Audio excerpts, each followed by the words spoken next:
On Saturday, the United States will officially mark 250 years of independence. It is a moment to think about in the larger history of the great American experiment and remember who we are. Rev, what does the 250th mean to you? What are you thinking about? I think that we as a nation can celebrate where we were in 1776 and where we have come and celebrate those that have made America begin in some areas to live up to the creed that they wrote but were not practicing in 1776. In 1776, blacks were slaves, women couldn't vote and couldn't own property, on and on and on. But in those 250 years, we began to see blacks go from slavery to being able to vote, to electing and re-electing a black president. And in some cases, they're trying to push it back now with the voting rights stuff. So I think if we celebrate the journey, rather than just freeze it in time with July 4th, 1776, you have a limited celebration because many of them there were misogynists and slave owners. But what the nation evolved to would remind us where we have to continue to go. Double D? It's the greatest country in the world. And the fact that we can do what we're doing today, and the fact that all the things are wrong with it, it's the best. We are America, and that's why the points I'm making earlier, when you take shots at it, you're setting yourself up to get whooped.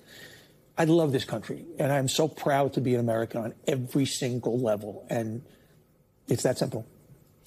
I agree entirely. The one thing I'm going to wax nostalgic about, when I was growing up in a suburb of Buffalo, New York, very small suburb, we all got on the street. The entire neighborhood got on the street. We waved the flag, as you say. People were of both parties. Nobody asked the neighbors what party they belonged to. We celebrated the birth of this country. The flag belonged to all of us. All of us. And it still does. And it still does. And that's what I miss, and I'm hoping that we can restore that, because there was this period that, irrespective of where you sat on the political spectrum, the entire neighborhood came together and celebrated the anniversary. Like the Knicks. Like the Knicks. I always say, I'm proud to have a job that's spelled out in the Constitution, freedom of the press. It's still like a rock and roll concept. A lot of other countries think that freedom of speech is too dangerous. In fact, the people who lead this country, whoever they tend to be, always think it's a little dangerous.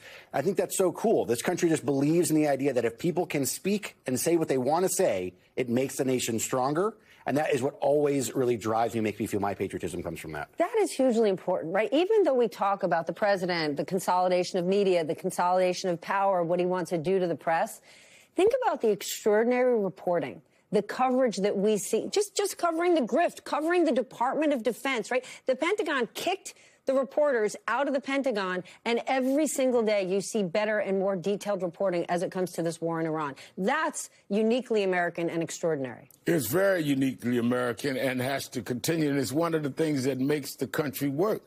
I come out as a kid, the Civil Rights Movement.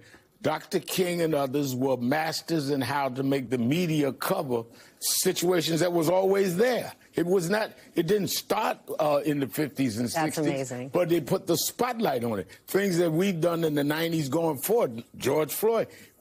People would say to me, Reverend Al, all y'all are doing this for us to get on TV. That's exactly what it is. Nobody calls me to keep a secret. They call me. Who's better than the Rev?